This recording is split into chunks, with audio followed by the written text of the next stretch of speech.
사람들이 자가용을 살 때 차를 파는 딜러가 무슨 색깔을 선택하겠습니까? 이렇게 물어보면 그레이색, 회색을 선택하는 사람들이 많이 있습니다. 왜 회색을 선택하느냐 이렇게 물어보면 사람들의 눈에 별로 튀지도 않고 또 물이 튀거나 또 흙먼지가 내려와도 더러운 것이 덜 보이기 때문에 회색이 좋다 이렇게 말하는 사람들이 있습니다. 사람들은 사상적으로도 회색 색깔을 좋아합니다. 너무 이렇게 오른쪽으로 치우치지 않고 또 너무 공산주의에 치우치지도 않고 적당하게 좌파 경향을 띠면서도 돈을 잘 벌고 지식을 가지고 있는 이런 것을 좋아합니다. 또 사람들은 신앙적으로도 하나님을 믿는 것도 아니고 안 믿는 것도 아니면서도 권력을 가지고 돈을 가지고 사회적인 신분을 가지고 챙길 것은 다 챙기는 것을 좋아합니다. 이런 분들을 회색지대 사람들 이렇게 부르는데, 사실 세상에서 큰 인물이 되어서 권력을 휘두르고 또 유명해지는 사람들 보면 이런 회색지대에 있는 사람들이 많은 것을 볼 수 있습니다. 로마는 다신교 국가지만 실제로는 종교가 없는 나라라고 볼 수 있습니다. 그럼에도 불구하고 로마는 현실적인 인식이 굉장히 뛰어나서 주위에 있는 나라들 하나씩 전쟁에서 이겨서 결국 지중해 전체를 끌어안는 세계적인 강대국이 되고, 문명적으로도 보면 세계 최고의 이런 문명을 가지게 됩니다. 나폴레옹 같은 사람도 하나님을 믿는 사람은 아니지만 전쟁하는데 아주 뛰어난 재능을 가지고 있어서 한때는 유럽 거의 전체를 삼킬 뻔하는 이런 야망을 나타낼 때도 있었습니다. 오늘 우리 주위에 보면 종교에 별로 관심은 없는데 세상적인 능력은 뛰어나서 정치를 해도 잘하고 또 학문적으로도 뛰어나고 또 대기업체나 재벌을 이루는 이런 사람들을 많이 볼 수 있습니다. 근데 예수 잘 믿는 사람들 중에서는 이런 사람들이 잘 안 나옵니다.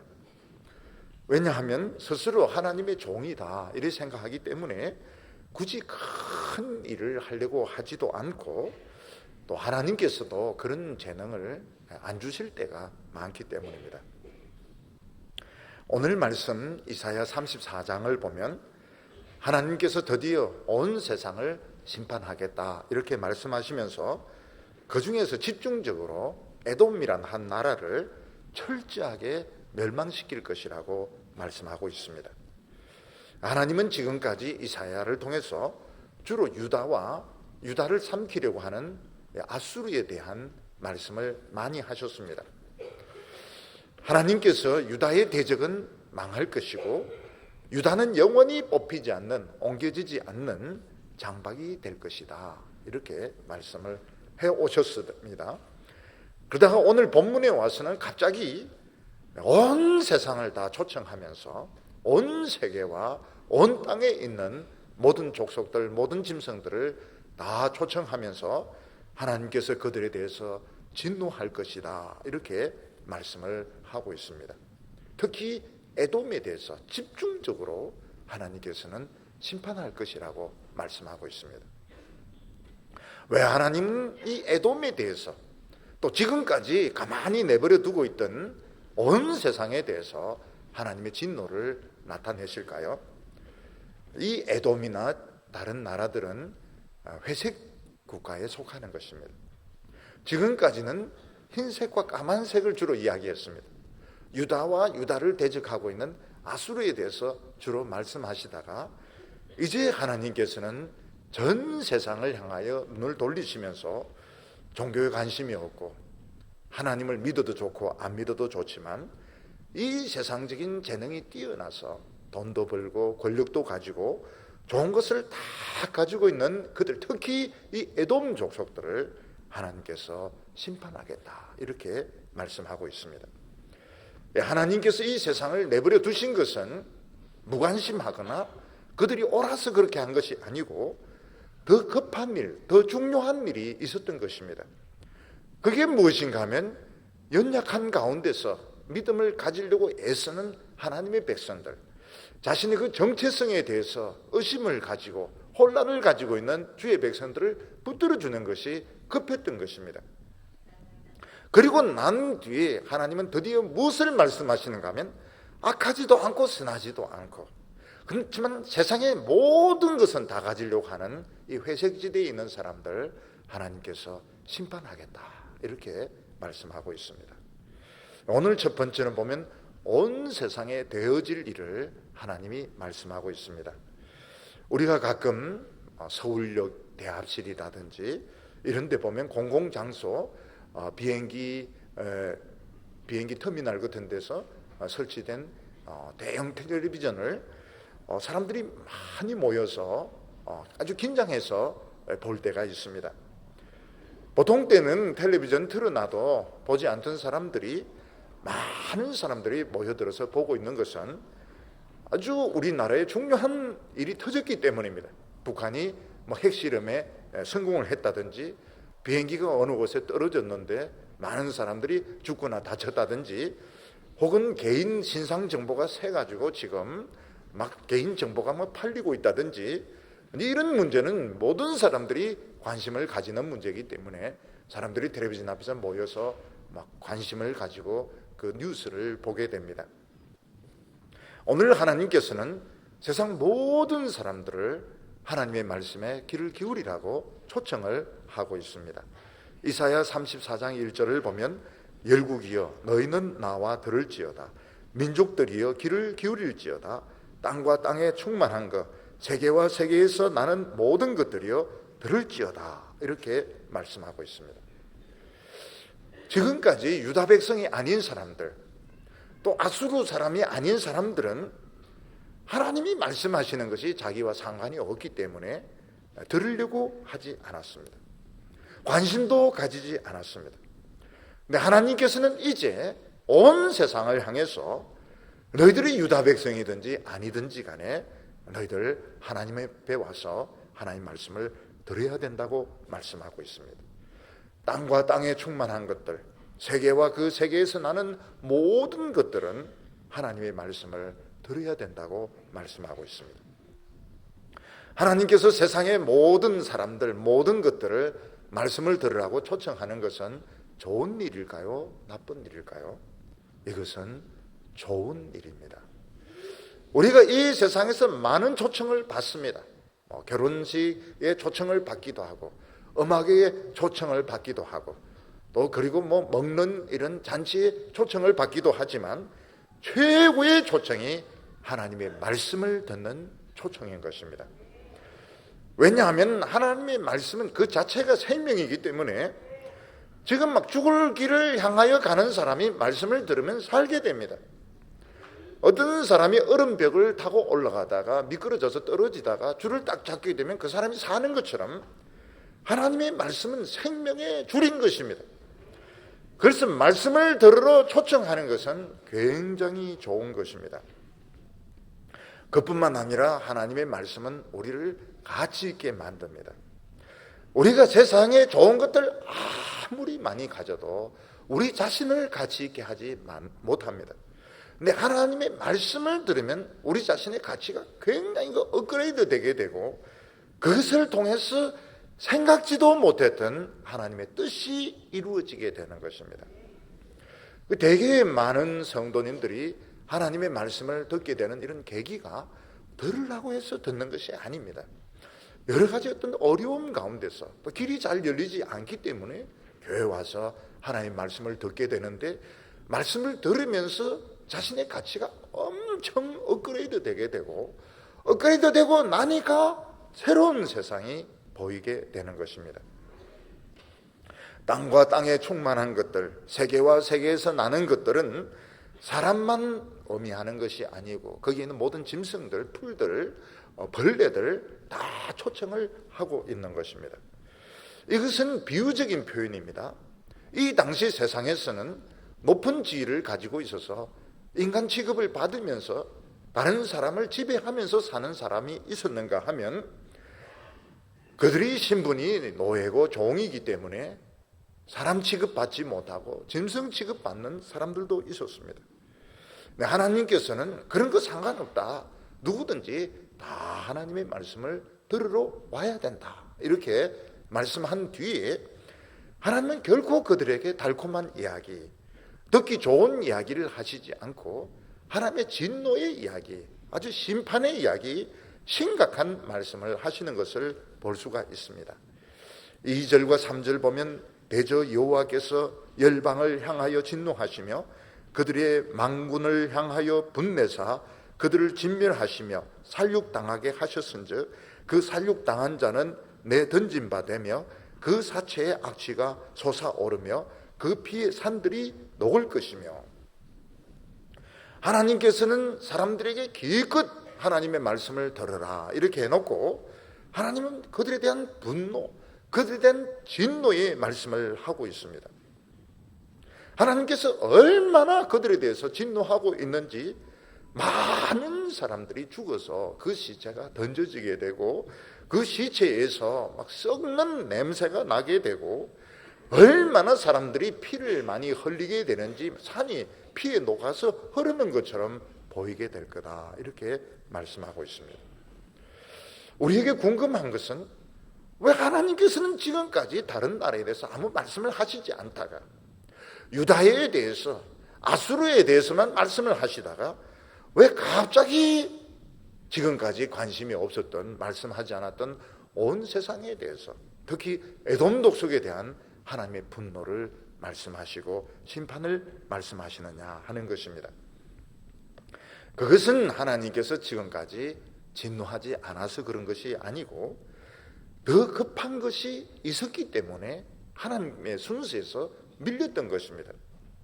하나님께서는 이 세상에 애매하게 믿는 것도 아니고 안 믿는 것도 아니고 그러면서 세상에 좋은 것들은 다 차지하고 있는 사람들, 아주 약삭 빠르고 머리 좋고 유능한 사람들에 대해서 하나님은 진노하고 계셨지만 더 급한 것이 있어서 하나님은 참고 계셨던 것입니다.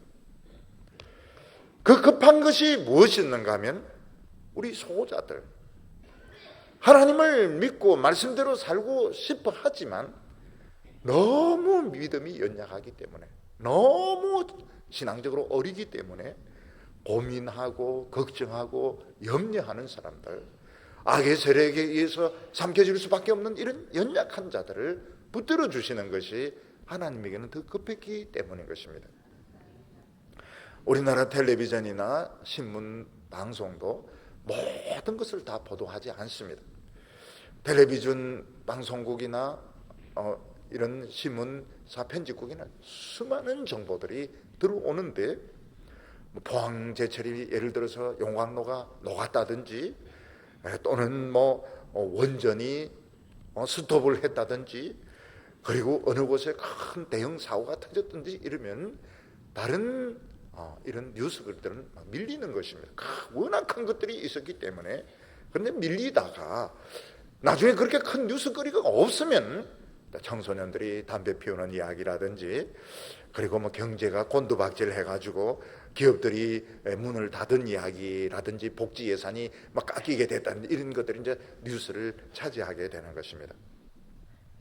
마찬가지로 하나님에게서 특급 뉴스, 하나님에게 있어서 원전이 스톱이 되고 용광로가 녹아지고, 이거보다 더 중요한 것이 무엇인가 하면 믿음이 부족한 주의 백성들이 넘어지지 않고 하나님을 붙들고 일어서는 것이 하나님에게는 너무 중요하고 급했기 때문에 지금 에돔이라든지 세상에 성공한 사람들에 대한 하나님의 진노의 말씀이 우선순위에서 밀렸던 것입니다. 왜냐하면 하나님이 이 세상을 붙들어주는 가장 중요한 동기가 어디 있는가 하면 그 믿음으로 살려고 하는 그 사람들, 그 연약한 사람들, 이 사람들이 하나님의 축복의 원동력인 것입니다. 이 세상에 축복이 오게 하는 핵심적인 사람들인 것입니다. 근데 우리는 우리 스스로를 그렇게 생각하지 않습니다. 유감스럽게도 우리는 하나님 앞에서도 보잘것없고 세상에서도 보잘것없다, 이렇게 스스로 굉장히 이렇게 과소평가하는데 실제로 하나님 앞에서 중요한 사람들은 하나님의 그 연약한 백성들인 것입니다.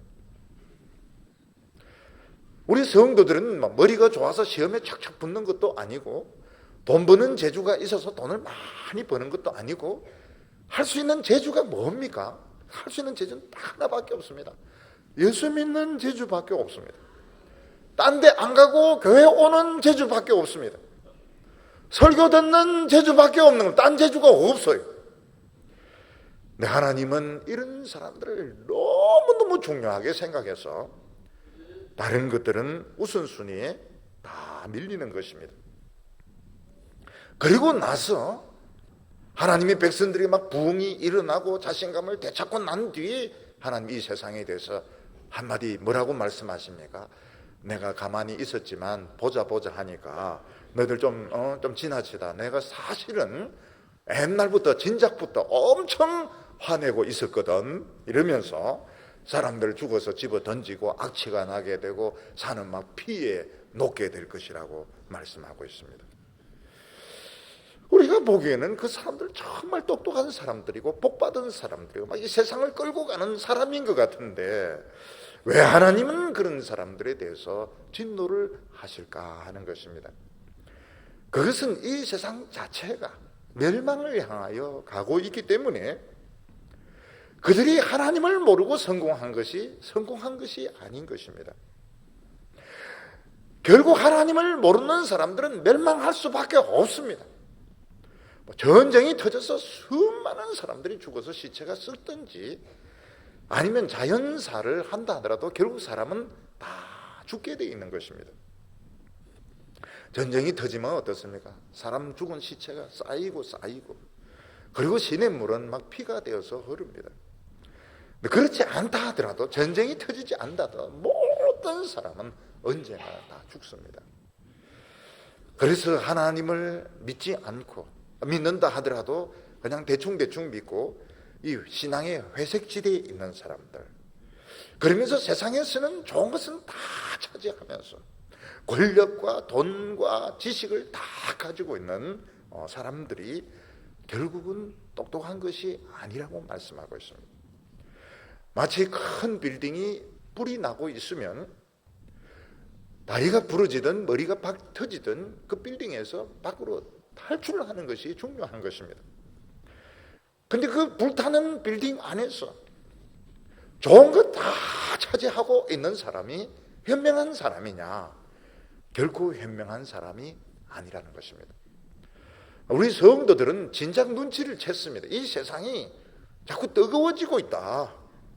세상이 자꾸 이상하다. 그래서 진작 눈치를 채고 예수 믿기 때문에 머리가 터지기도 하고 다리가 부러지기도 하고 갈비뼈 한 몇 개가 나가기도 하고 지금 막 고통스러워하고 있는데 하나님은 그게 잘하는 거라는 거예요. 불붙는 빌딩에서 아무리 넓은 회장실을 차지하고 있고 거기에 막 서가의 책을 쫙 진열하고 있고 막 온갖 것 다 가지고 있어도 그거는 실패한 인생이라고 말씀하고 있는 것입니다. 하나님은 세상이 어떻게 될 것인지 미리 말씀을 하셨습니다.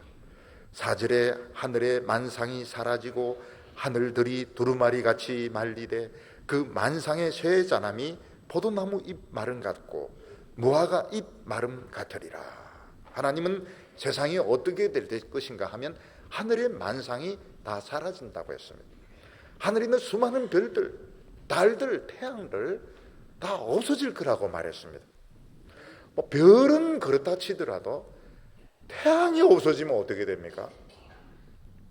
우리 이 지구에 사는 사람들은 태양이 없어진다고 하는 것을 꿈에도 생각을 못합니다. 태양이 없어지면 어떻게 됩니까?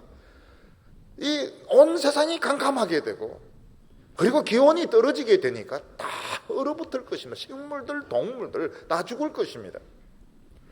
사람들은 태양이 없어지면 이거는 인간은 바로 죽는 거다 이렇게 생각하지만 우리 하나님의 백성들은 태양이 없어지는 걸 별로 겁을 안 냅니다. 왜냐하면 하나님이 태양을 만드셨기 때문에 또 태양 말고 또 딴 걸 주시는 겁니다. 또 다른 빛을 주시고 또 다른 에너지를 주시기 때문에 하나님의 백성들은 뭐 태양이 없어져도 별로 겁내지 않습니다. 그런데 이 세상만 바라보고 산 사람은 태양이 없어지는 날은 죽는 날인 것입니다. 하늘이 두루마리 같이 말리고, 지금 하늘이 있기 때문에 우리가 숨을 쉴 수 있고, 또 하늘이 있기 때문에 비행기를 타고 미국이나 유럽 다닐 수가 있습니다. 근데 하늘이 두루마리처럼 이렇게 말아가 없어져 버리면, 하늘이 없어지면 어떻게 됩니까? 하늘이 없어지면, 지금 하늘이 있기 때문에 숨을 쉬고 비행기가 날아다니는데 하늘이 말려버리면 어떻게 되는 겁니까? 주로 이 두루마리를 말 때는 언제입니까? 장사가 끝났을 때입니다. 일본 말로 장사 시마이 이렇게 할 때 보면, 그전에는 이렇게 거적 같은 거 이렇게 깔아가지고 거기 막 물건 팔다가 이제 뚫뚫 말아가지고 어디 가는 것입니다. 마찬가지로 이 세상 모든 장사들 끝날 때가 있는 겁니다. 끝날 때가 있는데 사람들은 그걸 생각을 못하는 것입니다. 그리고 만상이 포도나무 잎같이 시들고 무화과 잎같이 마를 것이다, 이렇게 말씀하셨는데, 포도나무 잎이나 무화과 잎이 한창일 때는 맞습니다. 푸르고 크고 싱싱하지만 겨울이 오게 되면 바짝 말라서 떨어지게 됩니다. 하나님은 뭐라고? 이 세상 모든 것은 영원하지 않다는 것입니다. 아무리 쇠가 튼튼하다 하더라도 쇠는 녹슬어서 다 고물이 되게 되어 있습니다. 자동차가 아무리 새 자동차, 멋진 새 자동차를 뽑았다 하더라도 3년 4년 지나면 고물이 되게 됩니다. 그런데 어떤 분은 항상 새 차를 타고 다닙니다. 왜 그럴까요? 차를 계속 바꾸기 때문에 그런 겁니다. 근데 옛날 그 차는 어떻습니까? 옛날 그 차는 이미 폐차장에 가서 납작하게 만들어져서 지금 다 없어진 것입니다. 세상이 늘 똑같은 것 같아요. 근데 자세히 보면 아닙니다. 아기들이 태어나고 청년들이 계속 생기기 때문에 그런 것이지, 한 사람 한 사람 보면 어떻게 됩니까? 한 사람 한 사람 보면 늙어져서 없어지는 겁니다. 하나님께서는 뭐라고? 사람들은 세상을 전체적으로 보고, 야, 늘 새 자동차가 다닌다. 새 자동차가 다니는 것은 새 차를 계속 만들어내서 바꾸기 때문에 그런 것이고, 야, 교회가 젊다 이런 건 청년들이 새로 들어와서 그런 것이지, 옛날 그 사람 만나보면 이제 늙어가지고 지금 벌써 늙어가고 있는 겁니다. 하나님께서는 너희들 지금 착각을 하고 있다는 겁니다. 무엇을 착각하고 있습니까? 이 세상 모든 것은 낡아지게 되었고 늙어가게 되었고 결국 썩어져서 없어지게 되는데, 그냥 겉만 이렇게 대충 보면 늘 새로운 것 같고 늘 신선한 것 같은데 착각을 하고 있다는, 그것은 하나님께서 계속 새로운 것을 만들어 주셔서 그런 것이지, 그 하나하나는 늙어가고 하나하나는 녹슬어가고 있는 것입니다. 그래서 이 세상에서 살 수 있는 유일한 방법이 무엇인가 하면, 시간이 있을 때 하나님의 말씀을 듣는 것입니다. 하나님의 말씀을 들으면 어떻게 됩니까? 우리 속사람이 보석으로 변하게 되는데, 보석은 녹슬지 않습니다. 보석은 시들 이 방법 외에는 없습니다. 돈을 아무리 끌어모으고 공부를 아무리 공부하면 할수록 머리 더 빠집니다. 머리 더 빠지고 더 늙어지게 되는데, 이 세상에서 망하지 않는 유일한 방법은 자기 자신이 보석이 되는 겁니다. 예수님께서 뭐라고 말했습니까? 풀은 마르고 꽃은 시드나 하나님의 말씀은 영원하다, 이렇게 말씀하셨고, 그리고 온 천지는 없어지겠지만 하나님의 말씀은 1.1핵이라도 떨어지지 않고 다 이룰 것이라고 말씀했습니다. 하나님께서는 왜 세상의 중립적인 사람들, 종교는 무고 세상에서는 성공한 사람들에 대해서 진노하시는가 하면, 하나님이 일부러 진노할 필요가 없습니다. 모든 인간들은 쇠퇴하게 되어 있기 때문에, 망하게 되어 있기 때문에 자동적으로 그 길로 가게 되어 있습니다. 망하지 않는 유일한 길이 무엇인가 하면 하나님의 말씀을 듣고 하나님의 말씀으로 속을 채우고 자기 자신이 보석이 되는 겁니다. 그러면 이게 성공인 겁니다. 오늘 이 세상에서 성공하는 길은 말씀을 듣는 것입니다. 오늘 두 번째로 보면 에돔을 특별히 스페셜 케이스로 예를 들어서 심판할 것이다, 이렇게 말씀하고 있습니다. 이 세상에 많은 나라들이 있는데 왜 하필 하나님은 에돔을 예를 들어서 말씀을 하셨을까요? 이 에돔이 회색 지대에 있는 대표적인 나라였기 때문입니다. 에돔은 유다와 형제 나라이기 때문에 하나님에 대해서 잘 알 수 있었습니다. 그렇지만 그들은 하나님의 말씀을 따르지 않았습니다. 에돔 사람들은 오히려 세상에 대한 욕심이 너무 컸기 때문에 절대로 하나님 말씀을 들으려고 하지 않았습니다. 그래서 에돔 사람들은 성공했습니다. 유다 사람들보다 세상적으로 많은 성공을 거두었습니다. 하나님께서는 그들에 대해서 오래전부터 진노하고 계셨다고 말씀하고 있습니다. 근데 성경에는 보면 이런 사람들이 많습니다. 그 중에 아브라함의 조카 롯을 예를 들 수 있습니다. 롯이 얼마나 훌륭한 사람인가 하면 아브라함이 모든 것을 버리고 하란을 떠날 때 같이 떠났던 사람입니다. 근데 롯은 중간에 아브라함에게 실망을 하게 됩니다. 아브라함이 하나님의 말씀만 붙드는 게 너무 맹목적이다. 이거 너무너무 예측할 수 없고 독선적이다. 그래서 롯은 아브라함과 갈라서서 그 당시 최고로 성공했던, 최고로 살기 좋은 소돔 들판을 선택을 하게 됩니다. 근데 롯은 어떻게 됩니까? 소돔과 고모라가 멸망할 때에 목숨만 건져서 도망을 치게 됩니다. 우리가 이 당시 아브라함의 처지를 보면 아브라함 참 한심합니다. 아브라함은 하나님의 말씀만 붙들고 하란에서부터 왔지만 지금 아무것도 지금 가진 것이 없습니다. 아들도 없고 땅도 없고 아무것도 없고, 조카 롯은 삼촌을 미련하다, 어리석다 이러면서 갈라져서 떨어져 나가게 되는데, 그 멋진 목소지를 롯이 차지하고 또 거기서 돈을 벌어서 소돔 안에 들어가서 재판관이 거의 되려고 하고 있는 이런 순간이었습니다. 근데 아브라함은 헤브론 그 골짜기에서 정말 풀도 제대로 없는 거기서 정말 고생하면서 살아가고 있었습니다.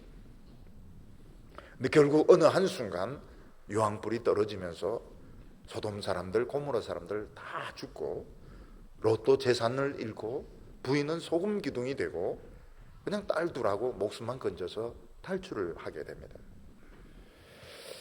우리가 이 세상을 보면 세상 사람들 너무 똑똑하고 너무 유능하고 나는 그냥 가진 재주라고 하는 것이 나 교회 오는 것밖에 없고, 근데 그게 잘하는 거라고 말하고 있습니다.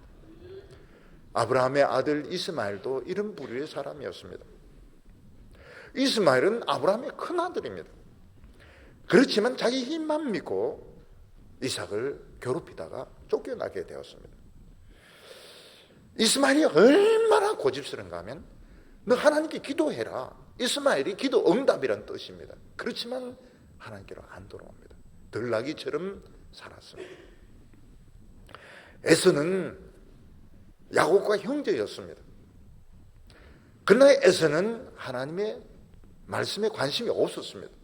배가 고플 때 팥죽 한 그릇을 받고 장자권을 팔았습니다. 에서도 하나님 말씀을 들으려면 얼마든지 들을 수 있습니다. 야곱에게 그래, 내가 힘은 세고 털은 많지만 네가 하나님의 말씀을 많이 아니까 와서 내한테 이야기해라. 그러면 에서도 얼마든지 복을 받을 수 있습니다. 그런데 에서는 너무너무 자존심이 세기 때문에 내가 왜 너 같은 거에게 하나님 말씀을 들어야 되나, 그 잔소리를 들어야 되나. 이 사람은 하나님의 말씀을 잔소리로 들었던 겁니다. 근데 요즘 제가 그런 이야기를 또 듣고 있습니다. 설교는 잔소리다. 강의 설교는 놀라운 잔소리다. 지금 그런 이야기를 많이 듣고 있고, 정말 잘 믿는 분들 중에서, 종교 지도자들 중에서 말씀을 아주 싫어하는 분들이 있습니다. 굉장히 싫어하는 분들이 있습니다. 그걸 모르죠. 사람들 정치를 잘 모르죠. 어떤 이야기를 좋아합니까? 네가 하고 싶은 대로 다 해라. 하나님의 말씀에 매이지 말고 마음껏 살아라. 그러면 굉장히 좋아합니다. 잔소리를 들어요. 하나님의 말씀을 들으면 어떻습니까? 이것도 하지 마라, 저것도 하지 마라, 모든 것 다 하지 마라, 이러니까 엄청난 잔소리인 것입니다. 근데 그게 사실은 하나님의 트릭입니다. 그 잔소리 안에 뭐가 들어있습니까? 사랑의 메시지가 들어있는 겁니다. 결국은 누가 어리석은 자입니까? 이 뻔한 하나님 말씀, 잔소리 같은 하나님 말씀 속에 들어있는 축복을 모르는 사람이 어리석은 사람인 것입니다.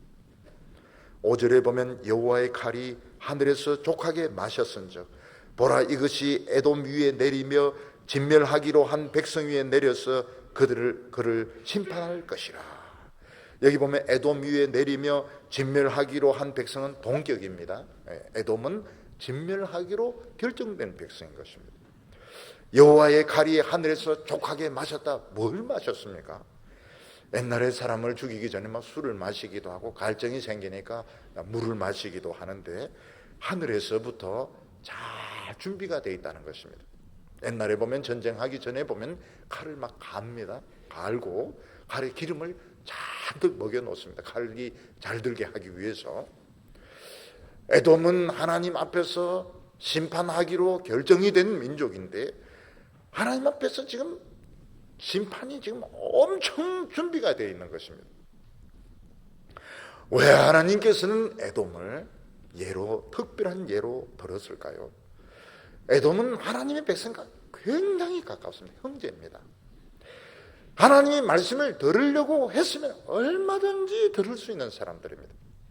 하나님의 말씀에 영향을 받으면 얼마든지 영향을 받을 수 있는 사람들입니다. 그런데 이들은 하나님의 말씀을 거부했습니다.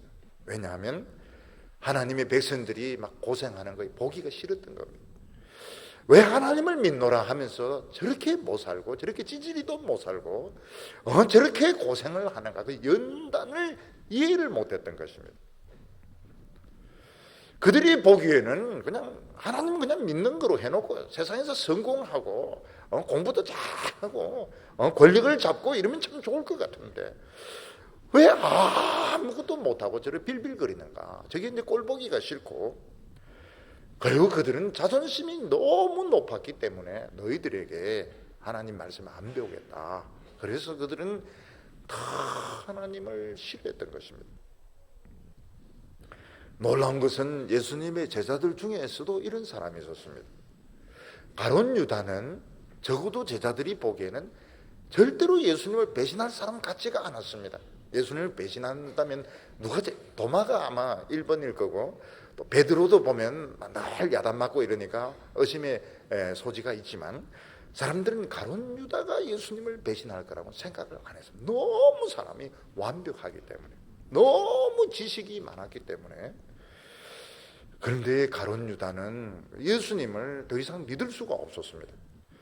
예수님은 자기가 십자가에 못 박혀 죽은 지 사흘 만에 다시 살아난다, 이런 게 어디 있습니까? 죽으면 죽는 것이고 살면 사는 것이고 그런 것이지 죽었다가 살아나는 것이 어디 있습니까?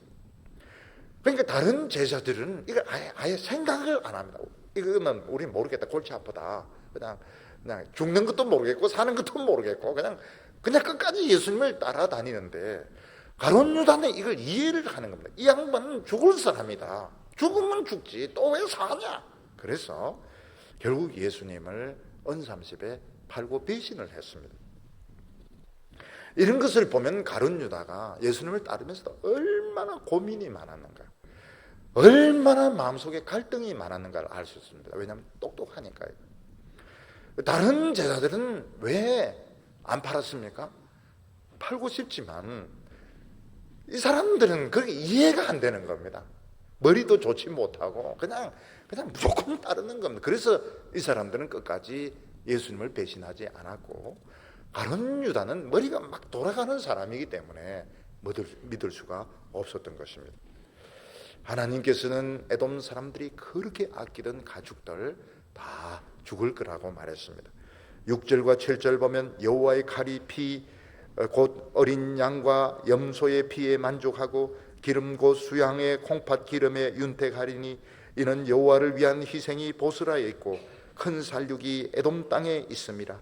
들소와 송아지와 수소가 함께 도살장에 내려가니 그들의 땅이 피에 취하며 흙이 기름으로 윤택하리라. 에돔 사람들에게 제일 중요한 것은 현실적인 부였습니다. 이때 최고의 부는 소, 양 같은 가축이었습니다. 에돔 사람들은 하나님을 믿는 대신에, 하나님의 말씀을 가지고 연단받는 대신에 열심히 돈을 벌어서 가축이 많은 부자가 되었습니다. 그런데 어느 날 그들이 자랑하는 그 가축들, 양과 소와 염소들 다 죽게 되는데 얼마나 피가 많이 흘렀는지 땅은 피에 취하게 되고 기름이 얼마나 범벅이 되었는지 땅은 기름으로 번질번질 거리게 된다고 말씀을 했습니다. 근데 여기에 하나님 뭐라고 말씀하고 있냐면 이 양과 소의 죽음이 하나님을 위한 희생이 된다. 희생 제사가 된다. 이런 말씀을 하고 있습니다. 다시 말해서 소와 양을 죽이는데 그냥 죽는 것이 아니고 그냥 도살이 아니고 희생의 제사가 될 수 있다 하는 것입니다. 이 두 가지로 생각할 수 있는데 하나가 뭔가 하면 에돔 사람들이 그렇게 의지하던 이런 소나 양들이 없어질 때 그들이 하나님을 믿을 가능성이 있다는 것입니다. 사람들은 뭔가 있기 때문에 하나님을 잘 안 믿습니다. 근데 있던 것을 놓치게 되면 마음이 가난해져서 하나님을 믿게 되는 사람들이 많습니다. 예수님의 비유에 보면 길가 같은 밭도 있고 돌짝밭 같은 밭도 있고 그리고 가시덤불 같은 이런 밭도 있습니다. 사람들은 그냥 상태에서는 하나님의 말씀을 잘 받아들이지 않습니다. 근데 하나님께서 그 소중한 것들을 이제 가져가시면 그때는 밭이 막 갈아지게 됩니다. 그러면서 말씀을 듣게 됩니다. 처음에는 너무너무 원통하고 너무너무 힘들어하다가 결국에는 하나님의 말씀이 안에 들어오게 됩니다. 그래서 전에는 교회를 그냥 설렁설렁 이렇게 왔다 갔다 하다가 너무 그 어려움이 오니까 너무 어려움이 오고 막 자녀에게 환난이 오고 집에도 어려움이 오고 이러니까 하나님 말씀이 막 들어오게 되면서 막 부흥이 일어나게 됩니다. 내면적으로 막 부흥이 일어나게 되면서 정말 그 뜨거운 이런 신앙을 가지는 사람으로 많이 돌아오게 됩니다. 그럴 때 그 사람이 겪었던 그 어려움은 희생 제사가 되는 것입니다. 그러나 끝까지 하나님을 거부하는 사람은 멸망을 하게 되는데 9절과 10절 보면 에돔의 시내들은 변하여 역청이 되고 그 티끌은 유황이 되고 그 땅은 불붙는 역청이 되며 낮에나 밤에나 꺼지지 않고 그 연기가 끊임없이 떠오를 것이며 세세에 황무하여 거리로 지날 자가 없을 것이라 이렇게 말하고 있습니다.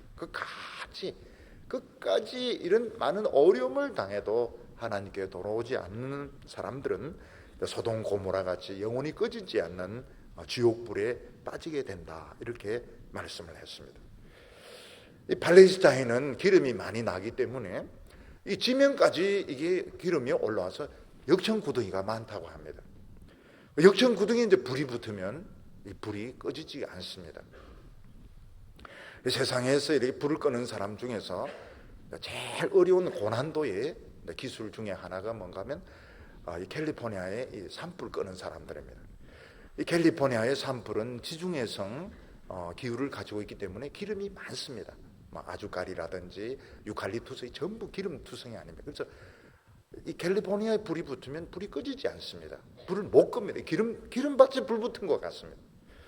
소방서들이 이제 맞불을 붙입니다. 그러면 양쪽에서 불을 붙이면 불이 확 붙으면서 순간적으로 산소가 끊어지면서 불이 죽습니다. 그게 이제 마지막 방법을 쓰는 것이죠. 그리고 또 어려운 이 불 끄는 사람들이 어떤 사람들인가 하면 유정에 불이 붙었을 때 이것도 안 꺼집니다. 가스가 올라오고 기름이 올라오기 때문에 불이 꺼지지 않습니다. 그러면은 집차에다가 다이너마이트 잔뜩 싣고 달립니다. 그래서 이제 그 사람은 뛰어내리고 그 다이너마이트 실은 집차를 이제 불구덩이에 집어넣으면 폭발을 하게 되는데 그때 이제 순간적으로 산소가 차단이 되면서 불이 꺼진다고 합니다. 굉장히 위험한 기술이라고 합니다. 하나님은 이 에돔을 불구덩이로 만드는 날이 시온을 신원하는 날이다 이렇게 말씀하고 있습니다. 왜냐하면 에돔과 하나님 백성들 가운데 끊임없는 논쟁, 끊임없는 소송이 있었더라. 누가 옳으냐, 누가 틀리느냐, 이 땅은 누구 것이냐, 이 재산은 누구 것이냐, 이 노예들은 누구 소유냐, 끊임없는 소송이 있었던 것입니다. 요즘 보면 교회 안에 분쟁이 있으면 대부분까지 올라갑니다. 근데 하나님의 백성들이 싸우는데 막 정말 원수같이 싸우는 것을 볼 수 있습니다. 그렇게 미워할 수 없고 그렇게 막 결사적으로 싸웁니다. 왜냐하면 물러서면 모든 거 다 뺏기고 바보가 되니까 뭐라도 건지기 위해서 막 결사적으로 싸우는 것을 볼 수 있는데 세상 사람들이 욕을 굉장히 많이 하죠. 근데 대부분의 판결이라 해서 모든 것이 다 결정나는 것이 아닙니다. 결국은 하나님이 신원해 주셔야 되는 겁니다. 서대반 집사는 이 성전 필요 없다. 예수님이 십자가에 못 박혀 죽고 나는데 이 성전 필요 없다. 그래서 성전 모독죄로 유죄의 판결을 받게 됩니다. 그때 서대반의 얼굴은 천사처럼 빛이 나고 내가 하늘을 쳐다보니까 우리 예수님이 하나님 보좌 우편에 서 계신다. 그래도 사람들은 길을 틀어막고 돌로 던져서 죽입니다. 서대반은 성전 모독죄로 죽습니다. 그렇지만 30년 뒤에 전쟁이 일어나면서 예루살렘에 있던 유대인들 110만 명이 죽습니다. 예루살렘 성전이 불타게 됩니다. 그러면서 하나님께서는 서대반이 옳다고 하는 것을 신원하여 주셨던 것입니다. 오늘 우리 성도들도 이 세상에서 그런 일을 당할 때가 많습니다. 직장의 어려움, 또 주택의 어려움, 결혼의 어려움, 돈의 어려움, 많은 어려움을 당할 때가 있는데 하나님께서는 그것을 밝혀주실 때가 있습니다. 그래서 절대로 세상 사람들 부러워하지 말고 두려워하지 말고 믿음을 지켜라 이렇게 말씀하고 있습니다. 오늘 세 번째로 그러면 에돔 땅과 온 세상은 누구의 것이 되느냐? 야생동물의 세상이 된다고 말씀하고 있습니다. 11절에 보면 당아 새와 고슴도치가 그 땅을 차지하며 부엉이와 까마귀가 거기 살 것이라. 여호와께서 그 위에 혼란의 줄과 공의의 줄을 들이우실 것인즉. 사람이 살지 않으면 결국은 야생동물들이 살게 됩니다. 우리나라도 비무장지대에서 그렇게 치열하게 대포를 쏘고 전쟁을 하고 이러는데 백마고지에 막 얼마나 많은 대포를 쏘았든지 산이 한 1m 정도 내려갔다고 합니다. 많은 사람들이 거기 죽었습니다. 근데 지금 전쟁이 끝이고 거기는 지금 야생동물들의 천국이 되어 있습니다. 하나님께서는 에돔 사람들이 그렇게 튼튼하게 지었던 그 성들, 그 주택들 다 허물어지고 당아새라고 하는 것은 두루미 같이 생긴 겁니다. 두루미 같이 생긴 새가 거기 와서 살기도 하고 또 거기 고슴도치가 살게 된다. 고슴도치는 땅속에서 막 땅을 파지 않습니까? 시력이 나빠요. 고슴도치는 사람이 있는 곳에 안 옵니다. 저는 봤습니다. 산에 가서 요 눈으로 고슴도치 2마리를 봤습니다. 절대로 잡지 않았습니다. 왜냐하면 고슴도치가 산다 이렇기 때문에 하나님의 말씀대로 살도록. 근데 커요. 생각보다 크더라고요. 고슴도치가 생각보다 큽니다. 개만큼 큰 건 아니고요. 좀 큰 쥐 같아요. 부엉이, 까마귀 이런 것들이 거기 살게 될 거다 이렇게 말했습니다. 근데 하나님이 혼란의 줄과 공의의 추를 들이울 것이다. 이 줄과 추는 뭔가 하면 집을 짓는 그 도구입니다. 기울기, 그리고 길이 이런 걸 측정하는 것인데 하나님이 혼란의 줄과 공의의 추를 주면 이게 이제 흔들리게 되는 것입니다. 흔들리면서 아무리 견고한 성도 무너지게 되는 겁니다. 우리는 이런 것을 뭐라고 말하면 지각 변동이다, 지진이다 이렇게 말합니다. 아무리 훌륭한 회사도 아무리 튼튼한 나라도 걱정할 것이 없는 그런 부자도 하나님이 흔들면 한순간에 폭삭 무너지는 겁니다. 지진이 무서운 것이 뭔가 하면 흔들리기 때문에 무서운 것이고 흔들리면은 그 안에 있는 사람들은 깔려서 죽게 되는 겁니다. 하나님께서는 에돔 사람들에게 질문을 합니다. 너희들은 무엇을 위해서 살았느냐? 우리는 세상에 있는 것들, 눈에 보이는 그 지식들, 눈에 보이는 권력들, 눈에 보이는 부를 위해서 살았다. 그러니까 하나님이 흔들어 버리는 것입니다. 흔들리니까 다 무너지는 것입니다. 무너지지 않는 성은 딱 하나밖에 없습니다. 하나님의 말씀으로 세워진 집들. 예수님께서 내 말을 듣고 순종하는 자는 반석 위에 집을 짓는 지혜로운 자와 같으니 바람이 불고 홍수가 나도 넘어지지 않는다고 말했습니다. 다른 것들은 다 영적인 지진, 정신적인 지진, 육체적인 지진이 오면 그 견고한 성들이 다 무너지게 되는 것입니다. 그들이 한번 무너지는데 나라를 세우지 못합니다. 보니까 똑똑한 사람이 없는 거예요. 12절과 13절 보면 그들이 국가를 이으려 하여 귀인들을 부르되 아무도 없겠고 그 모든 방백도 얻게 될 것이요 그 궁궐에는 가시나무가 나며 그 견고한 성에는 은근기와 새품이 자라서 시랑의 굴과 타조의 처소가 되나니. 그전에는 똑똑한 사람들이 많았는데 한번 무너지고 나니까 없습니다. 왜냐하면 어떤 위기가 발생했을 때 그걸 꿰뚫어 보는 그 지혜가 있어야 되는데 그냥 책만 보고 학위만 따고 고시만 합격한 사람들은 그런 그 언급 이런 위기를 헤쳐나갈 방법이 없는 전부 바보가 돼버리는 겁니다. 이런 사람들은 다 된 잔치에 뭐 회사도 다 세워져 있고 이런 데 이제 쓱 들어가서 높은 자리에 앉아서 도장 찍는 이런 일은 잘 하지만 폐허가 되어 있는 곳을 다시 세우는 능력이 없는 겁니다. 학교에서만 공부를 잘한 거예요. 수재입니다. 수재고 명문학교 출신인데 그냥 가르쳐 주는 것만 딸딸딸 외웠지 다 된 잔치에 가서 거기서 뭐 거들먹거리면서 먹는 짓이나 하지 무너지고 막 무너지려고 하고 이거를 바로잡을 능력이 없는 거, 그럴 머리가 없는 겁니다. 결국은 하나님의 말씀이 없는 모든 성공은 무너지게 되어 있습니다. 그러면 거기에 뭐가 와서 살게 되는가? 14절과 15절 보면 들짐승이 이리와 만나며 순염소와 그 동류를 부르며 올빼미가 거기 살며 쉬는 처소를 삼으며 부엉이가 거기 깃들고 알을 낳아 까서 그늘에 모으며 솔개도 그 짝과 함께 거기 모이리라. 거기 보면 여러 새들 짐승들이 와서 살게 되는데 전부 부정한 새들입니다. 여기 까마귀, 올빼미, 부엉이 뭐 다 부정한 새들이고 뭐 이리 이런 것들이 다 부정한 것들입니다. 결국 부정한 것들이 야생동물들이 거기 와서 살게 되는 것입니다. 결국 이것은 비유적인 표현입니다.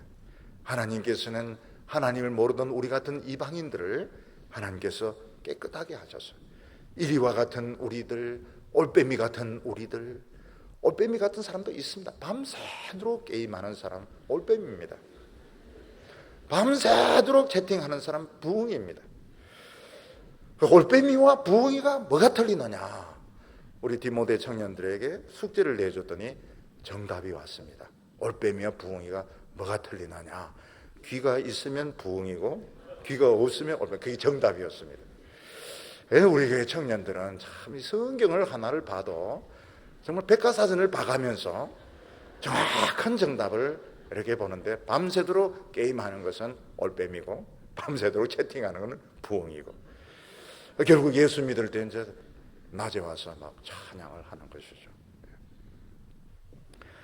다 쓸모없는 새들인데, 다 쓸모없는 짐승들인데 하나님께서 거룩하게 하셔서 주인공이 되는 겁니다.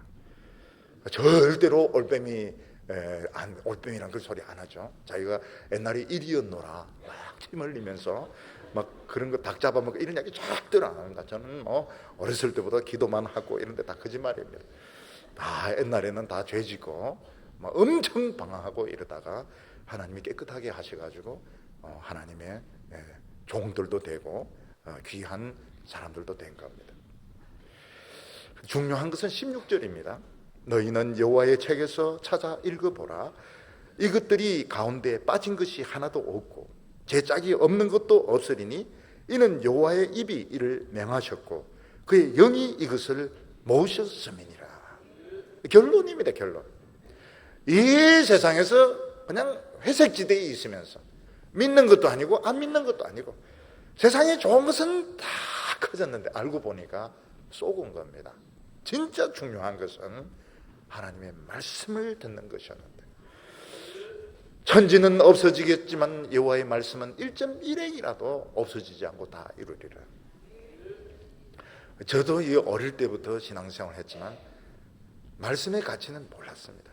말씀의 가치는 전혀 몰랐습니다. 청년이 될 때까지도 전혀 몰랐습니다. 그리고 이 하나님의 말씀의 맛을 이렇게 좀 보면서도 사실 몰랐습니다.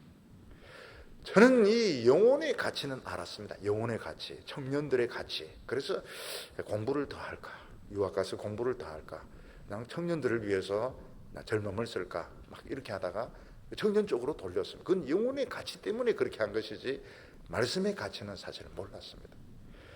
그런데 직장도 없고 목사도 아니고 전도사도 아니고 아무것도 아닌데 그 누가 인정을 해줍니까? 그때 이제 성경을 보면서 웁니다. 매일 웁니다. 왜 웁니까? 내 신체가 처량해가지고. 왜 내가 이렇게 갑자기 이렇게 됐을까? 너무 불쌍해서 제 이름을 부르면서 울고, 그 다음에 성경 말씀이 너무너무 은혜스러우니까 울고, 매일 웁니다. 매일. 근데 성경이 막 살아있습니다. 성경이 살아있는데, 성경이 뭐가 살아있으면 소리가 나지 않습니까? 사부작 사부작 소리가 나지 않습니까?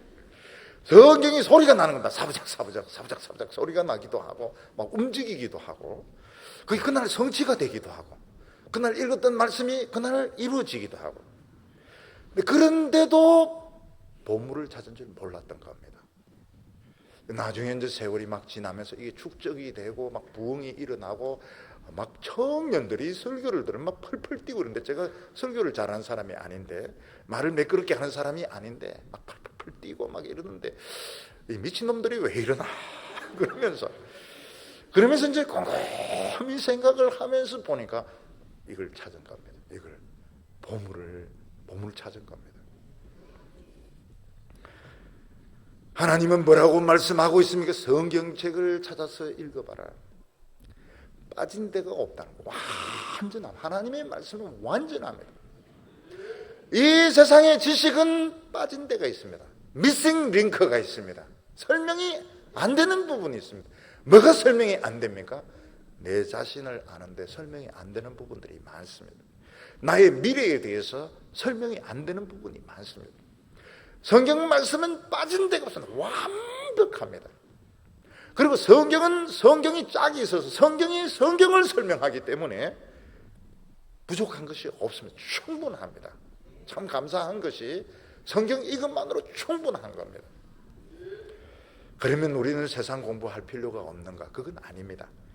우리는 세상에서 공부도 하고 세상에서 직장을 가집니다. 왜냐하면 이게 목표가 아니고 이게 우리가 실천해야 될 대상인 것입니다. 우리가 하나님의 말씀을 읽고 믿음이 생겼으면 이 믿음이 실천할 수 있는 곳이 이 세상입니다. 학생들은 은혜 받고 공부할 때 공부를 더 잘합니다. 왜냐하면 엄청 고민을 많이 하는 거예요. 학생들이 고민을 너무너무 많이 합니다. 근데 은혜 받고 성령의 불 받고 이러면 공부 못할 것 같은데 스트레이트 A입니다. 스트레이트 A. 시험 치면 다 붙습니다. 떨어질 때도 있지만 시험 치면 다 붙습니다. 왜 그런가 하면 이제 목적이 있기 때문에 벌써 딱 보는 시각이 틀리고 접근하는 방법이 틀린 것입니다. 그리고 부흥이 막 일어날 때 남녀가 보면 또 새로운 눈으로 또 보입니다. 그래서 결혼을 하는데 거의 실패 안 해요. 부흥이 침체됐을 때는 결혼해도 참 실패를 하는데 침체돼서 이렇게 살기 때문에 부흥이 막 일어날 때 보면 제일 아름다울 때 만나는 겁니다. 서로가 제일 아름답고 예쁠 때, 제일 생기가 넘칠 때 서로가 보기 때문에 성공을 하게 됩니다. 결혼 생활에도 성공을 하게 됩니다. 하나님의 입이 말씀하셨고 하나님의 영이 이걸 모았습니다.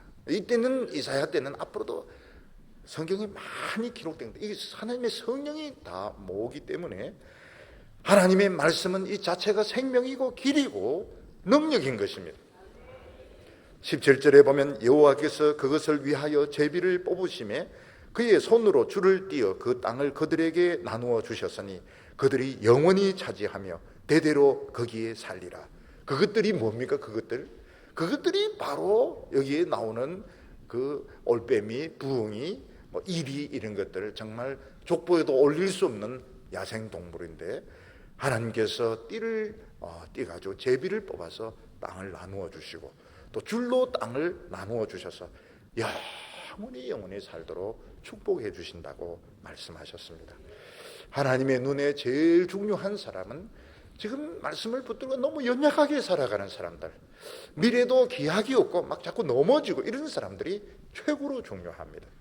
그리고 하나님께서는 하나님의 말씀을 제쳐놓고 세상적으로 성공하고 많은 것을 가진 사람들에 대해서 하나님은 처음부터 진노하고 계셨고 그들이 정신을 안 차리면 결국은 멸망할 거라고 말씀하셨습니다.